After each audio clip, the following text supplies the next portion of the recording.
Pencapresan Jokowi oleh PDI Perjuangan mengubah peta sosiopolitik di pemilu 2014. Siapa figur yang pantas menjadi pendamping Jokowi mulai ramai dibahas. Nama politisi senior Golkar Akbar Tanjung menjadi salah satu yang disebut. Apa kata Akbar? Saya akan ajak Anda berbincang dengan Ketua Dewan Pertimbangan Partai Golkar, Akbar Tanjung. PDIP akhirnya mengumumkan pencapresan Jokowi. Majunya Jokowi sebagai capres tak pelak mengubah peta politik 2014. Partai di luar PDIP mulai mengubah strategi.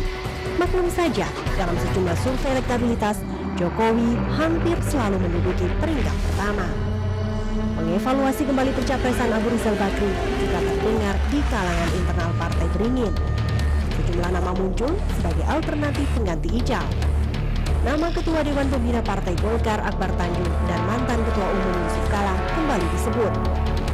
Nama-nama alternatif ini seolah mengindikasikan Golkar kini tak satu suara mengusung capresnya. Mungkinkah Golkar mengubah formasi pemain di menit-menit akhir pertandingan?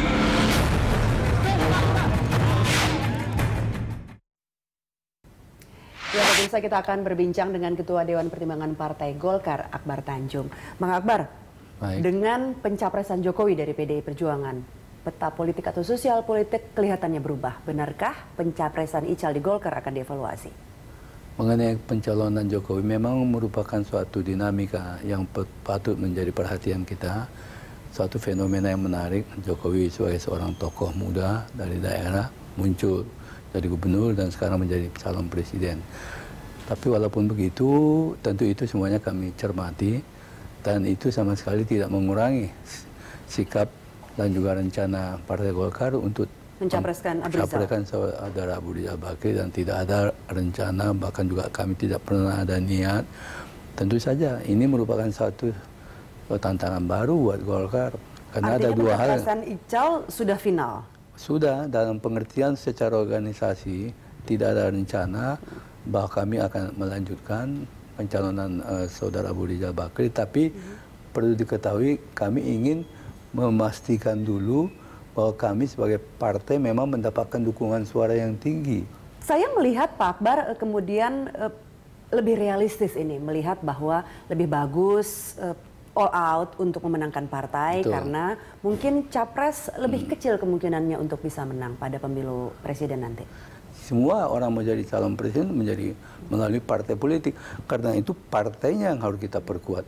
Institusi partainya, oleh karena itu dalam ilmu politik ada dikenal institusionalisasi partai-partai politik agar mereka secara kelembagaan semakin kuat.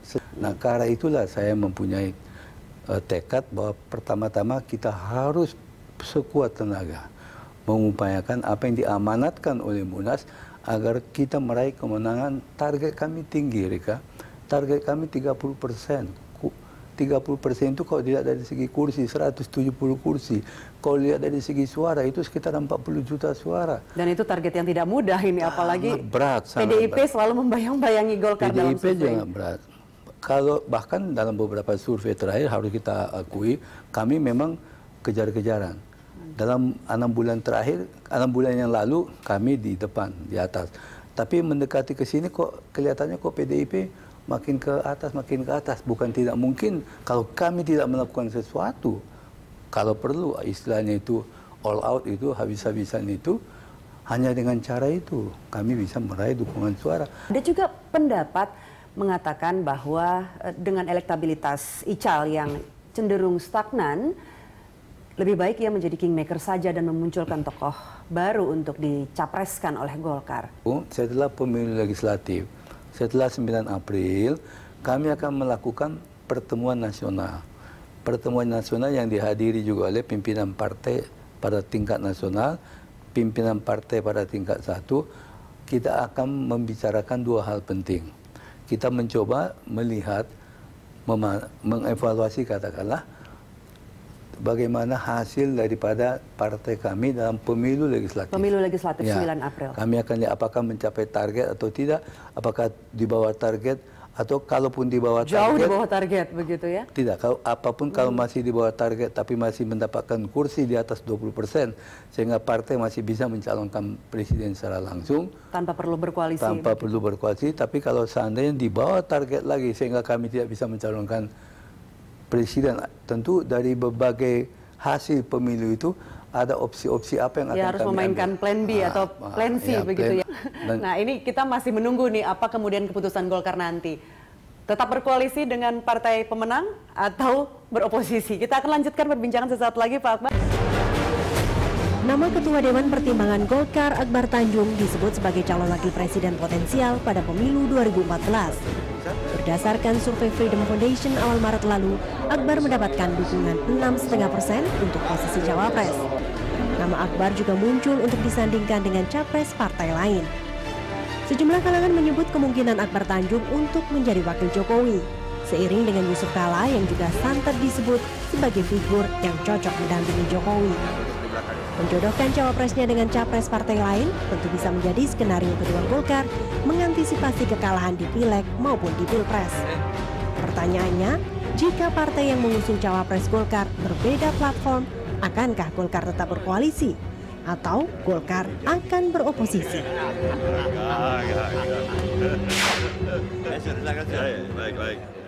Pak Akbar, sekali lagi dengan pencapresan Jokowi dari PDIP, mulai muncul ini bursa-bursa nama cawapres. Nah, nama Anda dari Partai Golkar masuk dalam bursa itu bersama dengan JK, Pak Yusuf Kala, dan juga Abu Rizal Bakri begitu. Ya. Nah, komentar Anda seperti apa? Nama Anda masuk kembali, kartu Anda hidup kembali. Ya, jadi bukan soal hidup kembali. Memang beberapa waktu yang lalu saya mendengar ada satu atau mengikuti ada satu hasil penelitian dari satu lembaga penelitian namanya Foundation, nama lembaga Foundation, di mana dalam penelitian itu ternyata nama saya juga masuk, ya, selain nama-nama yang selama ini disebut-sebut dalam posisi capres maupun juga cawapres. Nah, kelihatannya dalam hasil penelitian itu kok nama saya di posisi cawapres cukup perlu diperhitungkan atau dipertimbangkan. Atas dasar itulah mereka menanya kepada saya. Saya sendiri juga tidak tahu ada survei itu. Mungkin ada orang-orang yang bersimpati sama saya mencoba memasukkan nama saya. Saya ditanya, apakah Pak Akbar bersedia kalau seandainya ada capres atau ada partai politik mencalonkan presiden mengajak Pak Akbar, apakah bersedia menjadi calon wakil presiden? Nah, jawaban Pak Akbar? Jawaban saya bersedia. Kenapa saya mengatakan bersedia? Mungkin pengalaman saya di politik, pengalaman saya di pemerintahan, pengalaman saya di legislatif sejak 77 sampai menjadi ketua DPR pada tahun 99, dan apalagi pengalaman saya di masyarakat, di organisasi sejak mahasiswa. Cukup. Artinya ini mungkin bisa membantu untuk memperkuat misi atau menyukseskan misi yang diemban oleh calon presiden. Kalau saya lebih cenderung kalau Abu Rizal Bakri tentu mencari calon wakil presiden dari partai lain, agar bisa berkoalisi. Golkar. Artinya juga bisa basis dukungannya menjadi semakin Artinya luas. Pak Akbar juga lebih preferensinya lebih ke partai lain jika nanti dicalonkan menjadi calon wakil presiden. Kira-kira begitulah. Pak Jokowi tentunya. Bukan, saya tidak menyebutkan Pak Jokowi loh. Saya serahkan kepada siapa yang merasa membutuhkan atau menganggap saya patut untuk ikut mendampingi calon presiden dalam rangka pemilu 2014. Itu aja saya sampaikan. Ya, Pak Akbar, tadi Anda mengatakan sudah bersedia menjadi cawapres atau jika dicalonkan menjadi cawapres. Ini secara aktif atau pasif? Artinya kalau pasif Anda hanya menunggu pinangan, aktif Anda juga saya terus terang harus melamar. mengatakan pasif. Kenapa? Karena saya fokus memenangkan Golkar. Saya tidak mau saya menjadi jauh dari Golkar. Misi saya adalah menyukseskan Golkar. Apalagi saya ketua Dewan Pertimbangan. Memang ada dari orang Golkar juga yang proaktif juga, cukup aktif melakukan pendekatan-pendekatan dengan partai lain agar bisa didukung, dicalonkan menjadi calon presiden, bahkan juga menjadi calon wakil presiden. Kalau saya tidak dalam semangat itu saya. Ya. Tadi kan kita sudah menyebut ada sejumlah nama seperti Pak Akbar, Pak Yusuf Kala, dan Pak Abu Rizal Bakri sendiri yang disebut-sebut masuk dalam bursa cawapres untuk Jokowi misalnya begitu. Pak Akbar melihat ini keuntungan apa kerugian bagi Golkar? Ya, kalau dilihat dalam konteks yang positif dalam kaitan dengan kita membutuhkan tokoh-tokoh yang sudah memiliki suatu pengalaman yang cukup, saya kira itu cukup positif. Dari artinya adalah Golkar mampu menghasilkan, melahirkan tokoh-tokoh yang dari pengalamannya cukup luas, cukup panjang, dan juga tentu rekam jejaknya sudah teruji, sehingga menjadi potensi bagi kepemimpinan bangsa. Plan B. Kalau nanti pada pemilu legislatif ternyata Golkar tidak menjadi partai pemenang, akan kok Golkar menjadi oposisi, Pak Akbar? Kalau mengenai apakah nanti akan menjadi oposisi atau tidak, saya pikir itu soal kedua. Soal pertama tentu apa sikap kami berikutnya dengan posisi seperti Artinya itu. belum ditentukan sekarang. Belum, apakah misalnya akan melanjutkan, pertama menurut saya apakah melanjutkan pencalonan Saudara Abu Rizal, atau mencari calon yang lain, atau memposisikan diri pada posisi kedua, bisa juga. Itu beberapa alternatif. Kalau semuanya tidak, akhirnya kita berpendapat tidak apa-apa, kita berada di luar pemerintahan. Di luar pemerintahan itu bukanlah sesuatu yang tidak terhormat. Dalam politik, walaupun kita tidak di dalam pemerintahan, yang politik itu kan kita memperjuangkan kepentingan masyarakat, kepentingan rakyat. Dalam rangka apa? Dalam rangka untuk membuat rakyat kita lebih baik, lebih sejahtera. Dan untuk memperjuangkan kepentingan rakyat tidak harus selalu berada di pemerintahan. Tapi di luar bisa juga pun di luar bisa. Pemerintahan. Seperti yang dilakukan PDIP selama 10 tahun Ya, di luar terakhir pemerintahan. ini. Kita bisa ikut mempengaruhi kebijakan-kebijakan publik. Untuk mempengaruhi kebijakan publik itu kan putusan politik. Kalau kita mempunyai posisi yang kuat di luar pemerintahan, kita bisa mendorong pemerintah untuk mengambil kebijakan-kebijakan publik yang betul-betul menjadi kepentingan masyarakat, kepentingan rakyat. Ini apakah sinyal kemungkinan Golkar menjadi oposisi kalau kalah? Artinya begini, saya termasuk yang punya pendapat, bahkan pada waktu saya jadi ketua umum Golkar, pertama kali saya ingin mengatakan tidak kalah terhormatnya kita untuk sebagai kekuatan politik, walaupun kita tidak ada di pemerintahan, walaupun kita tidak ada dalam kekuasaan. Karena untuk memperjuangkan kepentingan rakyat, walaupun di luar kan masih bisa. Tadi saya katakan mempengaruhi kebijakan, mempengaruhi putusan tentang APBN, mempengaruhi berkaitan dengan undang-undang. Itu kan juga menjadi suatu putusan yang politik.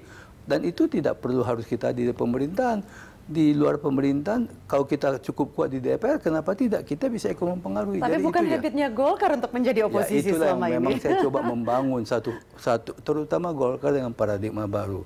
Memang Golkar dalam Orde Baru semuanya selalu berada dalam kekuasaan, tapi kan itu nggak bisa kita bandingkan. Golkar dengan Orde Baru, dengan Golkar dengan reformasi nggak bisa kita bandingkan.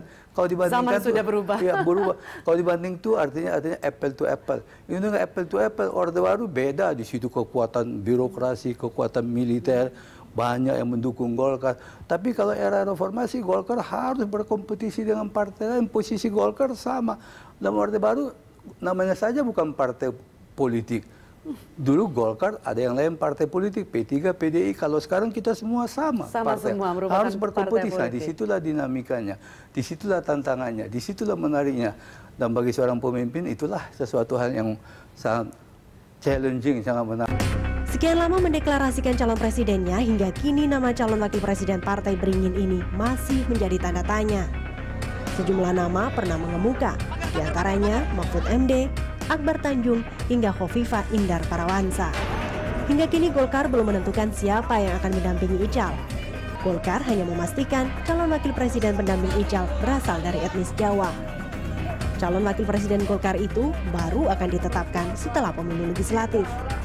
Sejumlah kalangan meyakini perubahan skenario akan dilakukan Golkar pasca pemilu legislatif mendatang. Golkar dinilai lebih baik mengusung calon wakil presiden mengingat elektabilitas Ical yang tak kunjung naik. Lantas siapa sosok yang pantas mewakili Golkar sebagai cawapres kelak?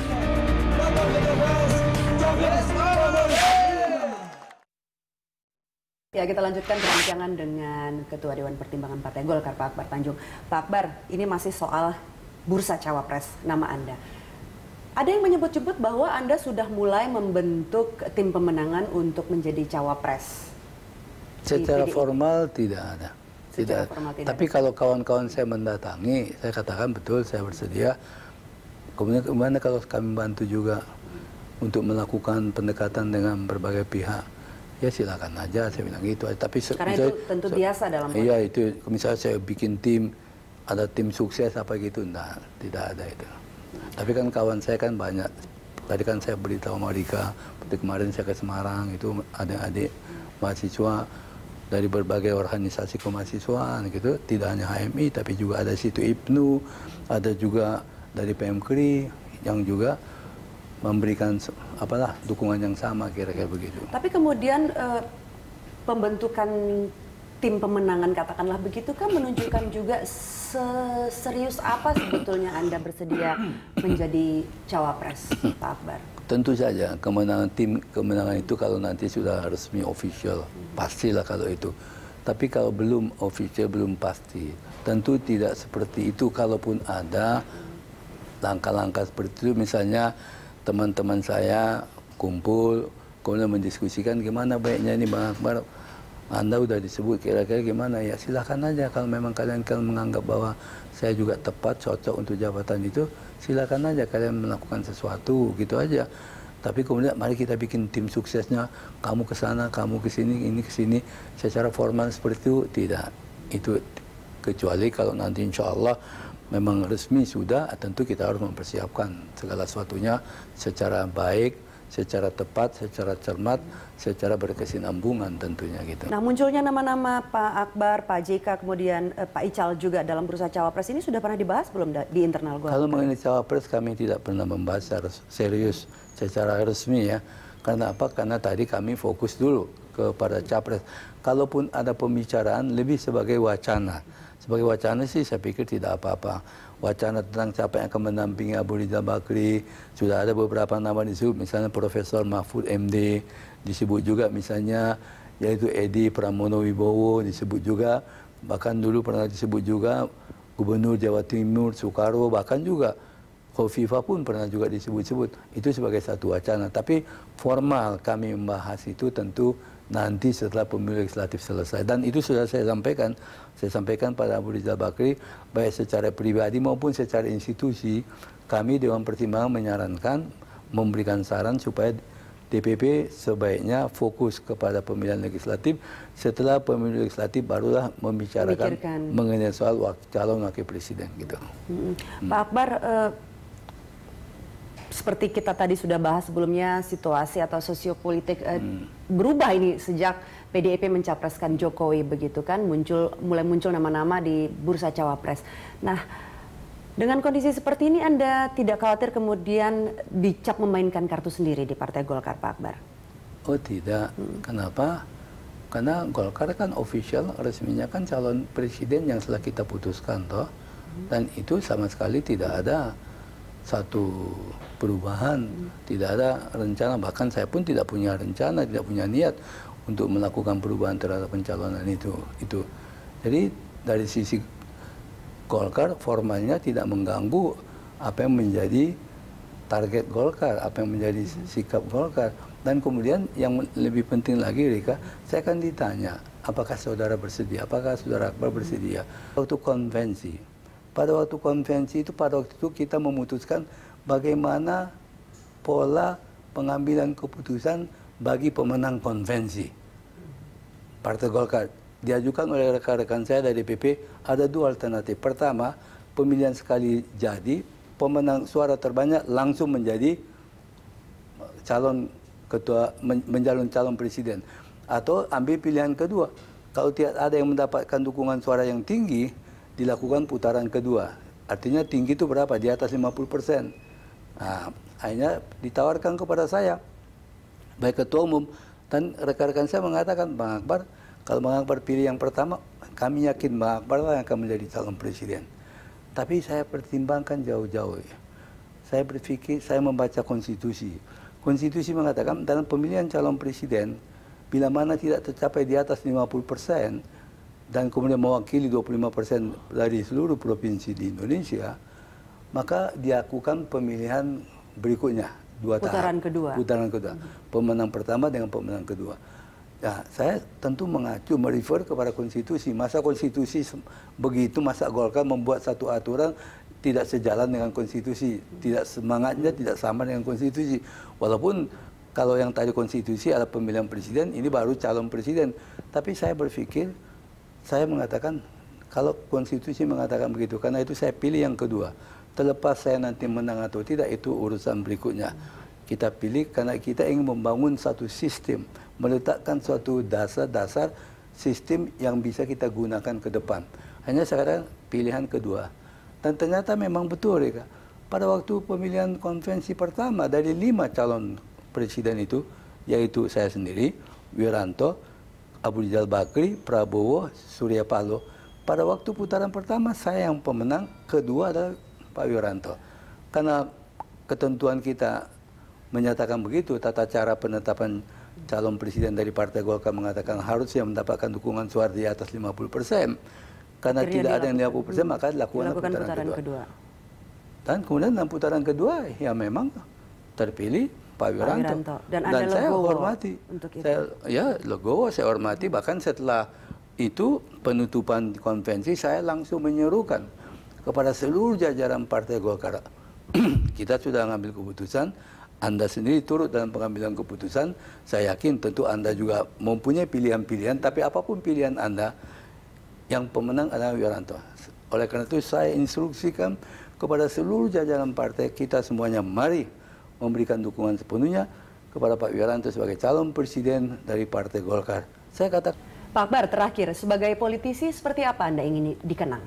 ya, saya ingin agar saya sebagai seorang politisi dikenal sebagai orang yang betul-betul memberikan perhatian besar bagi kepentingan masyarakat, kepentingan sistem, dan kepentingan pembangunan politik ke depan, di mana kita semua melihat politik adalah suatu tempat yang mempunyai nilai, mempunyai makna.